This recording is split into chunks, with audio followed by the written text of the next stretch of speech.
Hello नमस्कार प्यारे साथी, कैसे हैं आप सभी को स्वागत है अपने YouTube चैनल आर के स्टडी में। और फिर से आप सभी को बताने वाले हैं प्रश्नावली 5.3 को क्लास 8वीं को। तो आइए समझते हैं बहुत ही शानदार तरीके से। तो देखिए प्रश्न संख्या 8 कुछ समझिए क्या कह रहा है कि एक विद्यालय में कक्षा 8 के सभी विद्यार्थियों ने प्रधानमंत्री राष्ट्रीय राहत कोष में 2401 रुपये दान में दिए। प्रत्येक विद्यार्थी ने उतने ही रुपए दान में दिए जितने कक्षा में विद्यार्थी थे।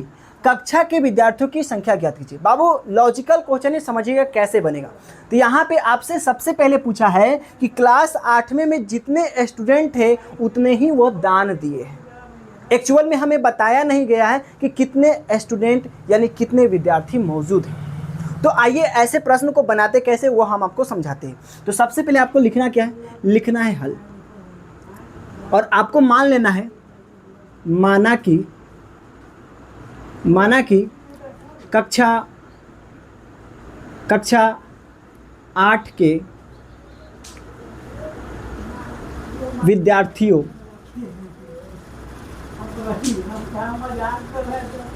विद्यार्थियों की संख्या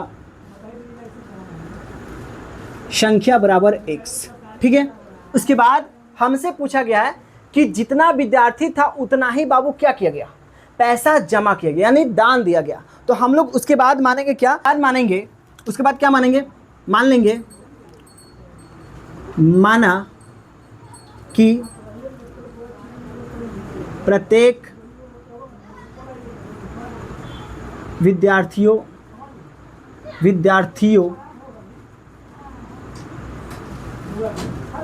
द्वारा x रुपए क्या दिए, दान दिए। क्वेश्चन की लैंग्वेज को बाबू समझिएगा।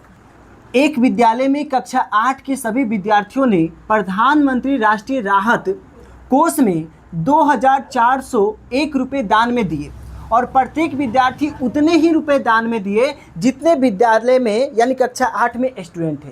एक्चुअल में हमें नहीं पता है कि क्लास 8 में कितने बच्चे मौजूद थे और जितना बच्चा था उतना ही पैसा दिया है। तो हम सबसे पहले माना कि कक्षा 8 के विद्यार्थियों की संख्या कितना है, 1 से। जब हमारे पास विद्यार्थियों की संख्या 1 से तो उतना ही पैसा दान में दिया। तो हम माना कि प्रत्येक विद्यार्थियों द्वारा 1 रुपये दान दिया गया।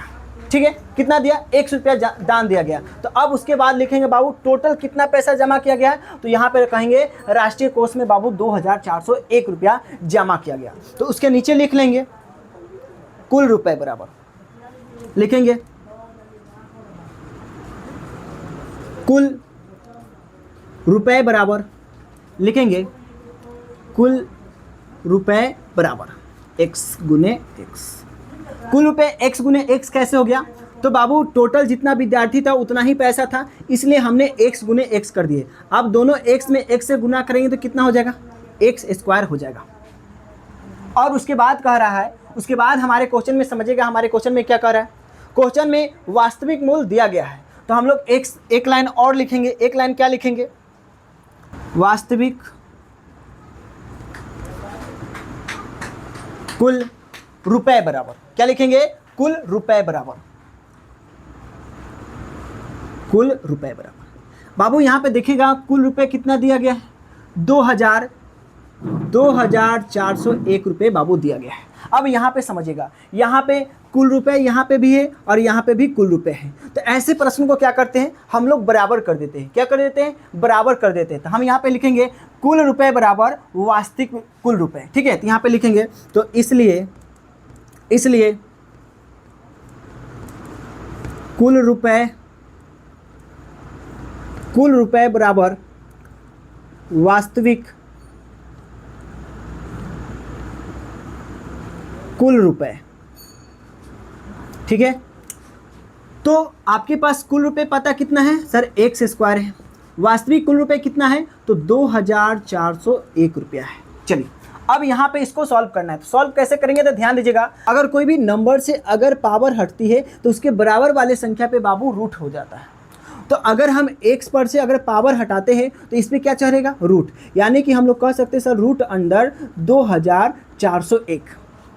अब आपको पता हो गया कि सर जब भी कोई भी नंबर अगर रूट के अंदर चला जाता है तो उसको हम लोग क्या ज्ञात कर लेते हैं, वर्गमूल। तो आई होप आप सभी को वर्गमूल बहुत ही अच्छे तरीके से बता चुके हैं, आप इसका वर्गमूल भी निकाल सकते हैं। तो फाइनली हम यहाँ पे आपको निकाल के दिखा देते हैं। अगर इस संख्या का अगर ये वाला टोपी यानी कि रूट अगर आप हटाना चाहते हैं तो हटाने के लिए बाबू इसका वर्गमूल निकालना पड़ेगा। आप भाग विधि से बनाइए तब या अभाज्य गुणनखंड विधि से बनाइए तब, आप दोनों तरीके से इसको निकाल सकते हैं। तो हम यहाँ पे भाग विधि के तरीके से हम यहाँ पे इस रूट अंडर को हटाने वाले हैं। तो चलिए कैसे बनाते हैं। यहाँ पे हम लोग लिखेंगे 2401 को क्या करेंगे, वर्गमूल निकाल लेंगे। तो यहाँ पे 2 2 का पेयर बनेगा, 2 2 का पेयर बना लीजिएगा, ठीक है। अब यहाँ पे ध्यान दीजिएगा ये कितने नंबर से कटेगा, यानी कौन से नंबर के हम लोग बाबू यहाँ पे वर्ग लेंगे ताकि यह कट जाएगा। अगर 2 का लेते हैं तो सर 4 ही आता है, 3 का लेते हैं तो 9 ही आता है, 4 का लेते हैं तो 16 आता है, 5 का लेते हैं तो सर 25 आ जाता है। लेकिन यहाँ पे तो 24 है, तो यहाँ पे हम 4 का वर्ग लेंगे। अगर हम 4 का वर्ग करते हैं बाबू तो 4 चौका 16 हो जाएगा, यहाँ पे 16 लिख देंगे और इस दोनों में से एक उठा के यहाँ पे पटक देंगे, ठीक है। उसके बाद इस दोनों को गुना करके यहाँ पे लिखते हैं और इस दोनों को जोड़ के इसके नीचे लिखते हैं, 4 4 8 हो जाएगा और यहाँ पे माइनस करते हैं। अब देखिए 4 में से तो 6 घटेगा नहीं, तो 1 हासिल देंगे तो 14 हो जाएगा। अब 14 में से 6 घटाएंगे तो कितना आ जाएगा, 8 आ जाएगा और यहाँ पे 1 बच जाएगा, 1 से 1 गया तो 0 और ऊपर से उतर जाएगा 0 1, ठीक है। अब यहाँ पे गौर करिएगा यह कितने के टेबल में आता है, यानी यहाँ पे गौर करिएगा इसके इकाई अंक पे कौन सा है, 1 है।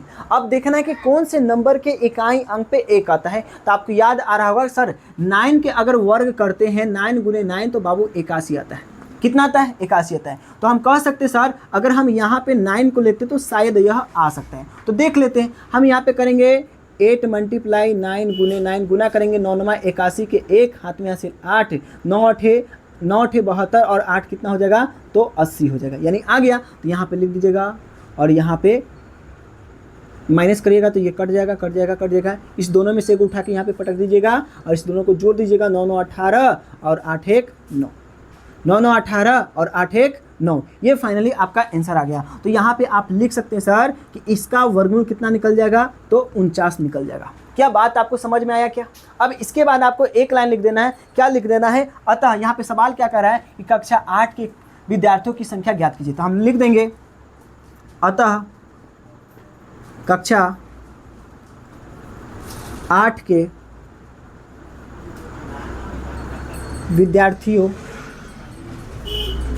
विद्यार्थियों की संख्या बराबर। अभी आपने वर्गमूल निकाला तो कितना आया है, तो सर 49 आया है। यही आपका आंसर हो गया, बन गया। इतना इजी सवाल था, क्या आपको समझ में आ गया क्या। चलिए इसी तरीके से हम लोग अगले प्रश्न को भी कर लेते हैं।